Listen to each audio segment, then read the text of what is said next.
We remain steadfast in our commitment in delivering local news that matters. Stories that inspire. Enriching the lives of Filipinos in the Philippines and across the globe. This is your GMA Regional TV. Buong puso para sa Pilipino. Narito na ang mga pinakamalalaking balita ngayong Huwebes. Babaeng nang laban sa lalaking umano'y nagtangkang gumahasa sa kanya, sugatan sa pananaksak. Kapitbahay na sospek patuloy pang pinaghahanap ng pulisya. 12 oras nakawala ng supply ng kuryente, mararanasan sa ilang lugar sa Batangas bukas. Mahigit 1 milyong pisong halaga ng umano'y iligal na droga na kumpiska sa operasyon ng PIDEA sa Lipa City. 5 katao arestado. Libreng theoretical driving course patuloy na iniaalok ng LTO Calabarzon. Iba't ibang lokal na produkto tampok sa Farmers Cooperators at Fisher Folk Celebration sa Batangas City. At itinuturing na kauna-unahang glass walkway sa Pilipinas, silipin.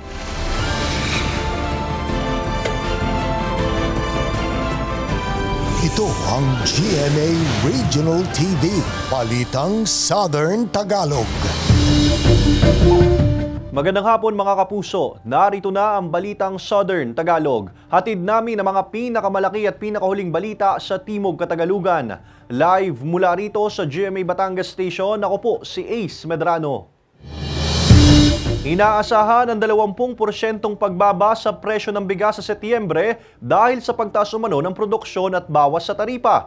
Para sa detalye, makakasama natin live si Denise Abante. Denise.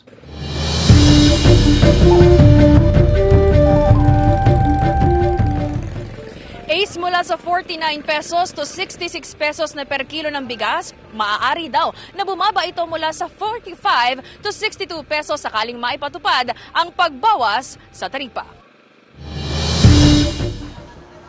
Nasa 4 na piso hanggang 5 piso kada kilo ang inaasahang pagbaba sa presyo ng per kilo ng bigas sa Setyembre ayon kay Finance Secretary Ralph Recto sa ginanap na Philippine Economic Briefing sa Pasay nitong Martes. Sa pahayag nito, sinabing inaasahan ang pagbaba sa presyo ng bigas dahil na rin umano sa pagtaas ng produksyon at ang pagbaba ng taripa sa produkto. Posible umano ang pagbaba sa presyo sa pagitan ng mga buwan ng Hulyo at Setyembre. Pero ayon sa Samahang Industriya ng Agrikultura, wala raw kasiguruhan ang pagbaba sa presyo ng bigas. Walang assurance na bababa kasi depende on world market yung world market price ng bigas. So wala rin assurance na bababa yung presyo kasi kung tinaas ng other countries yung presyo ng bigas, tataas din yung presyo ng bigas imported. Matatandaang inaprobahan ng Rice Tarification Law noong March 5, 2019 kung saan pinapayagan ang unlimited na pag-import ng bigas ng mga private traders. Basta mayroon silang phytosanitary permit mula sa Bureau of Plant Industry at makabayad ng 35% taripa sa mga shipment mula sa kalapit na bansa sa Timog Silangang Asya. Tingin ng Sinag. I think mas maganda yung tariff ibigay pa rin sa collected, mabigay pa rin sa ating mga magsasaka. Tapos yung pagbili ng palay, yun ang tutukan na huwag masyadong sobrang taas. At least may kita yung farmers and di malulugi yung farmers. Yung consumer naman may 48 to 50 pesos sa presyo. Ace, kung ang mga rice retailers daw ang tatanungin, magiging malaking kaginhawaan daw ito para sa kanila at sa mga consumer kung matutuloy. Ace? Maraming salamat, Denise Abante. Mga kapuso, maghanda na dahil makararanas ang 12 oras na kawalan ng supply ng kuryente ang ilang lugar sa Batangas City at Taysan, Batangas. Bukas po yan, araw ng Biyernes. Apektado ng scheduled power interruption ang Barangay Siko at Barangay Talumpok sa Batangas City. At sa Taysan, Batangas, apektado ng power interruption ang buong lugar sa Barangay Mapulo at Barangay Dagatan at ilang bahagi ng Barangay Santo Niño at Barangay Piña. Magsisimula ito alas 6 ng umaga hanggang alas 6 ng gabi. Ayon sa abiso ng Batelec 2, ang kawalan ng supply ng kuryente ay bunsod ng paglilipat ng mga poste na apektado ng DPWH road widening projects at paglilipat ng mga transformer at secondary line. Sugatan sa pananaksak ang isang babaeng umano'y nanlaban sa lalaking nagtangkang gumahasa sa kanya sa Santo Tomas City, Batangas. Nakatutok si Denise Abante. Nakahandusay at duguan pa sa loob ng kanyang inuupahang bahay ang 23 anyos na babaeng ito sa Barangay Santa Anastasia sa Santo Tomas City, Batangas nang datnan ng mga otoridad hapon nitong Martes matapos umanong saksakin ng lalaking nagtangkang gumahasa sa kanya. Sa investigasyon ng pulisya, pinasok ng suspect ang biktima sa loob ng banyo na nasa labas ng inuupahang bahay nito. Dito raw niya pinukpok sa ulo ang biktima gamit ang isang monoblock chair. Pagkatapos nito, kinaladkad umano ng suspect ang biktima palabas ng palikuran at ipinasok sa loob ng kwarto pero nanlaban ang biktima. So, nung nandun na po sa loob ng kwarto, lumaban po siya doon sa suspect. Ang ginawa ng suspect ay meron siyang traditional knife. Ayun ang ginamit niya dahil nagre-resist nga po siya, lumalaban siya sa suspect. Nasa trabaho rin daw ang kinakasama ng biktima nang mangyari ang insidente. Hindi pa matukoy ng pulisya kung ilang tama ng saksak sa iba't ibang bahagi ng katawan ang tinamo ng biktima. Ayon sa pulisya, nakauwi na sa inuupahang bahay ang biktima at nasa maayos na raw itong kondisyon. Ang suspect na kapitbahay ng biktima patuloy pang tinutugis ng pulisya matapos tumakas. Palagi po kayo maging mapagmatsyag sa inyong lugar at kung meron pong lumalabag ng krimen sa inyong lugar ay i-report niyo po agad sa kapulisan para po ang ating kapulisan ay mabilis na makaresponde. Sinusubukan pang makuhanan ng pahayag ng GMA Regional TV Balitang Southern Tagalog ang panig ng biktima hinggil sa insidente. Denise Abante, Balitang Southern Tagalog. Patuloy na iniaalok ng LTO Calabarzon ang libreng theoretical driving course. Ang ahensya may ugnayan sa mga LGU upang tulungan ang mga nais mag-enroll. Alamin yan sa report ni Paul Hernandez. Kung marunong lang daw magmaneho at may lisensya ang 22 anyos na si Kim, hindi na raw niya kakailanganin pang mag-commute. Gusto niya raw bumili ng motorsiklo. Pag single po, singit sa traffic po, mga gayon po. Pag motorcycle lang gamit. Plano rin kumuha ng lisensya kahit student permit muna. Pero dahil kapos pa sa budget, ipinagpapaliban muna. Lalo't may bayad kung mag-e-enroll daw sa driving school.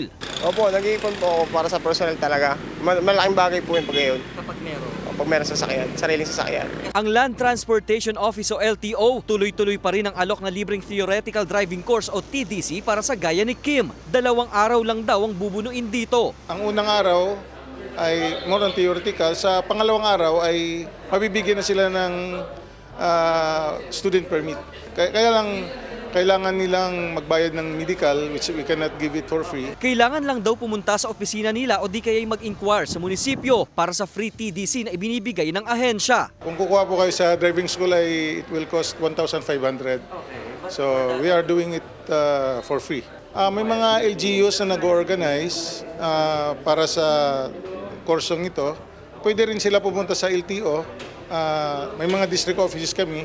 Goal daw nila ang 1 milyong benepisyaryong mapagkakalooban ng free TDC. Samantala, inanunsyo na rin ng LTO Calabarzon na zero backlog ng opisina para sa mga plaka ng mga sasakyan. Wala na raw plaka sa kanilang bodega na ipamudmod na raw nila ito sa mga auto dealer at sa kanila na raw dapat kuhanin. So we distributed a total of 76,383 plates sa buong Calabarzon in a matter of 2 weeks. Pwede na po ninyong kunin ang inyong mga plates sa mga dealers po ninyo para mapabilis yung distribution. Mas maaga ito sa inaasahang buwan na Hulyo na makamit ang zero backlog. Ibinahagi ang mga bagay na ito sa ginanap na kapihan sa Bagong Pilipinas ng DOTR-attached agencies. Kasama si Kel Ravaca, Paul Hernandez, Balitang Southern Tagalog. Nagsimula na magtanim ng mais ang ilang magsasaka sa Batangas City. Ang magandang bunga, asahan na raw ng mga magsasaka ayon sa city agriculturist. Alamin yan sa report ni Denise Abante. Puspusa na ang pagtatanim ng mga buto ng mais ang ilang magsasaka sa Sorosoro, Ilaya, Batangas City. Sinamantala na raw kasi nilang basa pa ang lupa sa taniman matapos ang naranasang pag-ulan. Ayon kay Mang Filimon, kalkulado na raw niya ang panahon ng anihan at pagganda ng bunga ng mga tanim na mais oras na babasa ng katamtamang ulan ang lupang tatamnan. Ang paninindigan ko kasi mas magaling ang nasa lupa ang mais kaysa nasa sako. Dahil sisibol yun. Basta bago matapos ang September, magkakapira na akong suswertehin ha. Dahil maraming bagyong papasok ngayon. Ang mahigit 1 hektaryang taniman ng mais na ito ni Mang Filimon, bahagi lamang ng ekta-ektarya niya pang taniman sa ibang lugar sa lungsod. Isang katamtamang ulan lamang daw sa loob ng 10 araw ang kailangan ng mga itinanim na mais para gumanda ang bunga nito at inaasahang maaani sa buwan ng Setyembre. Kung makararanas kasi ng malalakas na pag-uulan o bagyo, posibleng masira ang katawan ng mais o mabulok at hindi mapakinabangan. Ayon sa Pag-asa, posibleng makaranas ng mga kalat-kalat na pag-uulan sa Kalakhang, Calabarzon sa mga susunod na araw. Expect po natin na itong frontal system na nandun sa itaas, may posible po siya ng ma-develop ng shallow circulation at the end of the frontal system by Thursday to Friday. Bagay na nais ni Nemya para naman daw matuloy ang pagganda ng bunga ng mga itinanim na mais. Sa hirap daw kasi ng trabaho sa taniman, hindi niya nanaisin pang masira ng anumang sakuna ang kanilang pinaghirapan. Pagtsatsaga lang po ang aming panahon. Pasalamat po namin ay kami po ay malakas po araw-araw at may tao pong tumutulong sa amin sa paghanap buhay at pagkailangan po namin. Nandyan po sila. Payo naman ng Batangas City agriculturist sa mga magsasaka at may-ari ng taniman. Ulan lang talaga ang kailangan kung paano mapapaganda ang bunga o yung halaman na mais. Kung basa ang lupa, siguradong talagang tutubo na maganda ang mais. At kung sa time na 7 days after na may tanim ay uulan, kasi yun yung time na mag-aabono sila para ma-absorb ng halaman ang sustansya. So manalangin na lang tayo na sana ay umulan. Huwag babagyo, ulan lang. Kasama si J.R. Manjares, Denise Abante, Balitang Southern Tagalog. Sa bisa ng Proclamation No. 579 na nilagdaan ni Executive Secretary Lucas Bersamin, idineklara ng Malacanang ang June 17, 2024, araw ng Lunes bilang regular non-working holiday sa buong bansa. Ito'y bilang paggunita sa Idil Adha o Feast of Sacrifice para sa mga kababayan nating Muslim. Isa ito sa itinuturing na pinakamahalagang pista ng Islam. Ang deklarasyon ay base sa rekomendasyon ng National Commission on Muslim Filipinos na nakapaloob sa 1445 Hijra Islamic Lunar Calendar. Nagtapos ang mahigit 40 PDL sa BJMP Lipas City sa ilalim ng Alternative Learning System Program. Narito ang report ni Paul Hernandez. Hatid ay pag-asa at inspirasyon sa marami ang ipinamalas ng Persons Deprived of Liberty o PDL sa BJMP Lipas City. 41 ang gumraduate sa ilalim ng Alternative Learning System o ALS program. 14 sa elementarya at 27 naman sa junior high school ang nakatanggap ng kanilang diploma. Kino-consider natin as an opportunity for them to learn at magkaroon ng degree man lang or natapos kahit nasa loob siya ng pipitan. And we are very much happy na marami tayong mga completers today. Malaking percentage po ito. Nagbunga raw ang tiyaga, sipag at pagsusumikap ni Mario at Lizmar. Hindi nila tunay na pangalan na sa kabila ng kanilang sitwasyon ay hindi sila napagkaitan ng pagkakataong makapag-aral at makapagtapos. Ngayon ko lang po naranasan yung makapag-aral ng ganito kasi ako po ay walang mga magulang. Namatay po yung mga magulang ko. Papapatuloy ko po ang aking senior high para po makapagtatungtong po ako ng kolehiyo. Magkaroon po ng maayos na trabaho at para rin po sa aking pamilya. Ayon sa BJMP, ang ALS ay bahagi ng rehabilitation program nila para sa mga nasa loob. At ang graduation ay hudyat ng pagsisimula ng mga PDL ng kanilang bagong buhay na babaunin hanggang sa makalabas ng piitan. Amin pong pinasasalamatan siyempre yung from DepEd na selflessly they are coming here to teach this PDL para po sila ay matuto. Nasaksihan din ang seremonya ng ilang kaanak ng mga PDL. Kasama si Kel Ravaca, Paul Hernandez, Balitang Southern Tagalog. Ito ang GMA Regional TV, Balitang Southern Tagalog.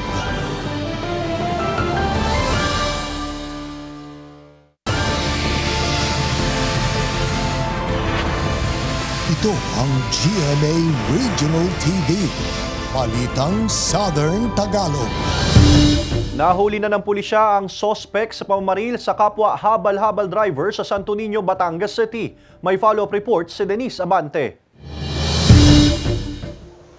Hawak na ng pulisya ang 55 anyos na suspect na bumaril sa kapwa nito habal-habal driver noong Martes ng umaga sa Batangas City. Ayon sa pulisya, sa dulong barangay ng lungsod pa nahuli ang suspect na umano'y nagtago sa kanyang mga kaanak. Sa pagtutulungan po ng ating intelligence, investigation at warrant section ng Batangas Component City Police Station. Ito po yung sinasabi natin yung talagang pagtutulungan ng barangay at ng kapulisan at ng ating mamamayan para at least po lahat po ng mga krimen ay ating malulutas at ating mahuhuli lahat po na may paglabag sa batas. Giit ng suspect na baril lang daw niya ang biktima dahil sa hindi nila pagkakaunawaan. Wala raw siyang intensyon na patayin ang biktima. Kahit hindi siya kaalisan, naalis siya. Inaalis niya, binubuhayan niya ang pasahero. Kahit itanong ng mga tao doon sa amin, gaya ng trabaho niya. Kami pa yung nagkabunga nga ang gayaan. Hanggang sa magkakasakitan na nga. Dahil siyang unang susuntok sa akin. Laking pasasalamat naman daw ng pamilya ng biktima na nahuli na ang suspect, bagamat may agam-agam pa raw na makakalaya pa ito dahil maaaring makapagpiyansa sa reklamong frustrated homicide at paglabag sa Republic Act 10591 ayon na rin sa pulisya. Ako nangangamba, nabiyahe po ako. Kami po nangangamba rin, baka mamaya, pagka nabiyahe ako naman ang upakan. Tiniyak naman ng pamunuan ng Barangay Santo Niño na mas maghihigpit na rin daw sila sa seguridad ng kanilang nasasakupan. Ay, hindi mo makakatungot na huli na. Wala, hindi na. Hindi ko nabibigyan ng clearance. Kung maaaring ayaw ko ng public intinit dahil may hinuli ko yung walang helmet. Halit sa akin. Delikado ko sa pamilya, ng kabila. Nananawagan naman ang pamilya ng biktima ng tulong pinansyal para sa gastusin sa tuluyang pagpapagaling ng kaanak. Ako dahingi po ng konting pinansyal po sa may mga kapangyarihan po para ang mga kapatid din matulungan sa panggastos po. Kasama si Buhay Adante Jr., Denise Abante, Balitang Southern Tagalog. Pumapasok pa rin ang ilang non-teaching personnel sa ilang paaralan sa Lipas City. Samantala, posibleng simula ng enrollment 2 linggo bago ang pagbubukas ng klase sa July 29 ayon sa DepEd. Narito ang report ni Paul Hernandez.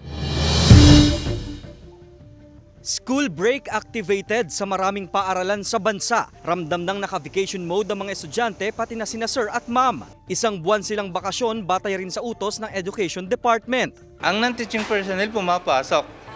Kami sa opisina, araw-araw din kami nasa opisina para sa mga gawaing pang-edukasyon din. Pero nangambang ahensyang napasama ang mga Alternative Learning System o ALS mobile teachers sa 1-month school vacation na ito. Yun ay oras ng kanilang mapping survey para sa mga susunod na mga mag-aaral. Kaya kami nag-aalala paano nila kakaunting sandali ang magiging sa mapping period nila. Kaya kahit ganoon ay siyempre enjoy din nila yung bakasyon. Natapos na nitong June 4 ang application para sa Senior High School Voucher Program. Hindi na nagbigay ng detalye ang DepEd tungkol dito. Posible raw na simula naman ang enrollment period 2 linggo bago pa ang school opening sa July 29, 2024. Paigtingin natin para lalong magkaroon ng pagkakataon ang mga bata na makapagpatala. Tinitingnang isabay ito sa pagsisimula ng Brigada Eskwela. Magbabalik eskwela ang mga mag-aaral sa July 29, 2024. Kasama si Kel Ravaca, Paul Hernandez, Balitang Southern Tagalog. Nakasungkit ng gold at bronze medal si kapuso actor Rocco Nasino sa martial arts sa Pan Asians 2024. Samantala nag-throwback si Joe Berry sa kanyang look test sa Lilet Matias Attorney at Law. Narito ang report ni Hazel Alviar. Buong pagmamalaking ibinahagi ni kapuso actor na si Rocco Nasino ang kanyang pagkapanalo ng gold at bronze medal sa kanyang 2 jiu-jitsu fights sa Pan Asians 2024. Pinasalamatan din ni Rocco ang kanyang asawang si Melissa at kanyang anak na kanya raw top cheerers. 1 taon na raw ang nakalipas simula ng mag-taping si Lilet Matias Attorney at Law star Joe Berry, kaya napatrowback siya sa kanyang look test. Sa kanyang caption sa ipinost na video, sinabi niyang answered prayer niya ang kasalukuyang proyekto. Nagpasalamat din siya sa patuloy na sumusuporta sa serye. Matapos mag-celebrate ng kanyang karawan noong nakaraang linggo, nagkasa ng free birthday dance class ang OG sex bomb dancer na si Rochelle Pangilinan. Paraan niya ito ng pag-celebrate at pasasalamat sa kanyang mga taga-suporta. Hazel Alviar, Balitang Southern Tagalog. Ito ang GMA Regional TV, Balitang Southern Tagalog.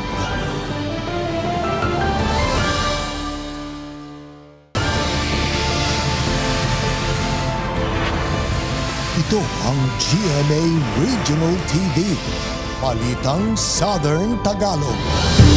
Timbog ang 5 katao sa drug buy-bust operation ng PIDEA Batangas sa Lipa City. Nakumpiska sa operasyon ng mahigit 1.5 million pesos na halaga ng umano'y iligal na droga. Tutukan yan sa report ni Paul Hernandez. Walang kawala ang 5 katao na nabilhan ng iligal na droga ng posure buyer ng PIDEA Batangas. Ang buy-bust operation nangyari sa isang mall sa Lipa City. Ikinaalarma raw ng PIDEA ang estilo ng naaresto dahil may bitbit pa raw na bata ang mga sospek. Isa po kasi sa 5, isa sa 3 actually na babae, may dala-dalang bata. Gagamitin nila na pananggalang ang mga bata kasi syempre iisipin nga naman ng operatiba kung may batang dala o likely hindi siya mag-i-involve trading. Ayon sa PIDEA, mahigit sa 2 gramo ng umano'y shabu ang nasabat ng operatiba na umaabot ang street value sa mahigit 1.5 million pesos. Ang pagkakadakip sa target, bunga raw ng masinsinang monitoring na pag-alamang magkakaanak pa ang naaresto. Ang ating pong pakiusap ay sana mag-engage tayo sa mga lehitimo, legal na negosyo para po tayo ay makapagtaguyod ng ating pamilya. Inaalam ngayon ng PIDEA kung saan kinukuha ang mga kontrabando at kung saan-saan pang lugar ang nagiging bagsakan nito. Kung ito po ba ay medyo malakihang grupo, maliitang grupo at ang kung distribution ba nila is truly for Batangas or nagkataon lang na yung kanilang katransaction kasi sa messenger naman o sa social media accounts wala naman pong sinasabi kung taga saan ka. Sinisika pang mahinga ng panig ang mga naaresto. Nahaharap sila sa kaukulang reklamo. Paul Hernandez, Balitang Southern Tagalog.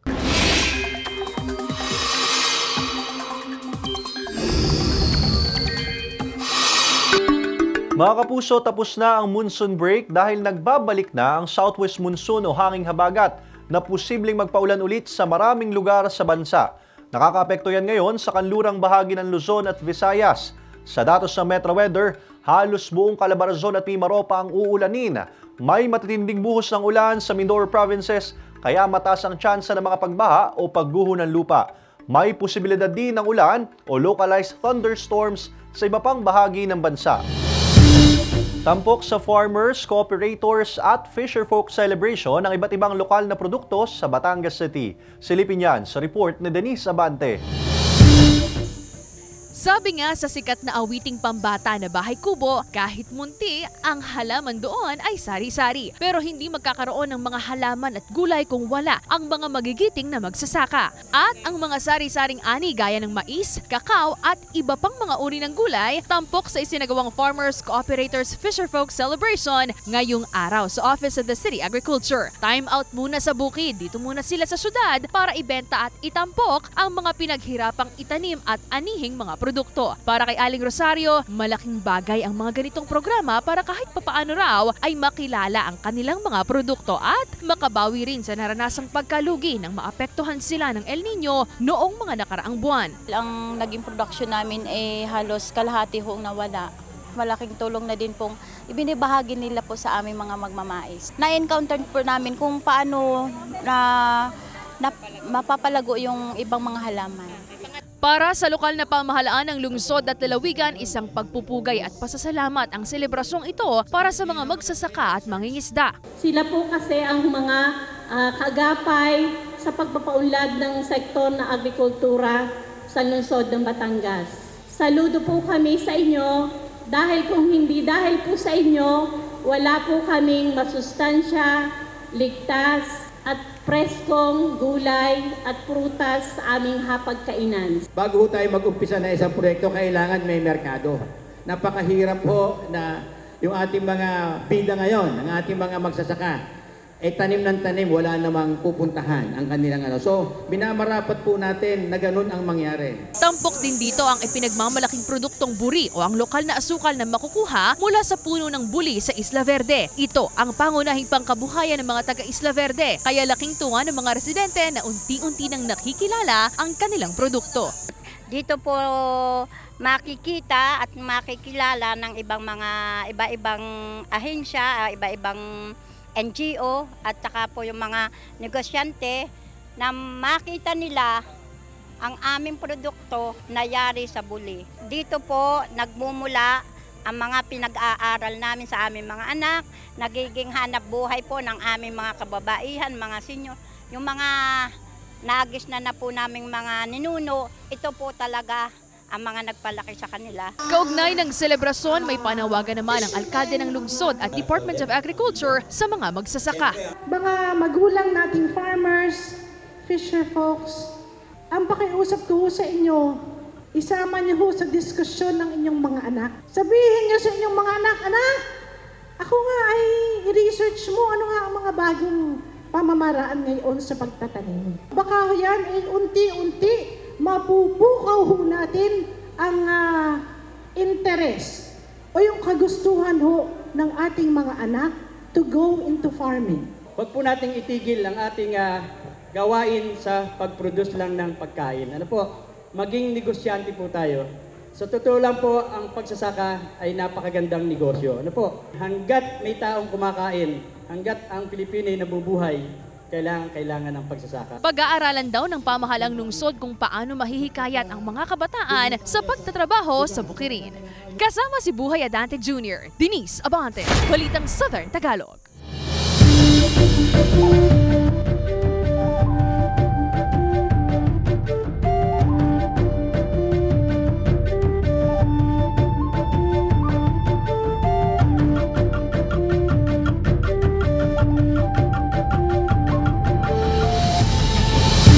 Nasa 80% ng tapos ang itinuturing na kauna-unahang glass walkway sa Pilipinas na matatagpuan sa Batangas City. Ang bagong atraksyon, target na buksan sa publiko bago mag-Disyembre ayon sa pamunuan. Silipin yan sa report ni Denise Abante.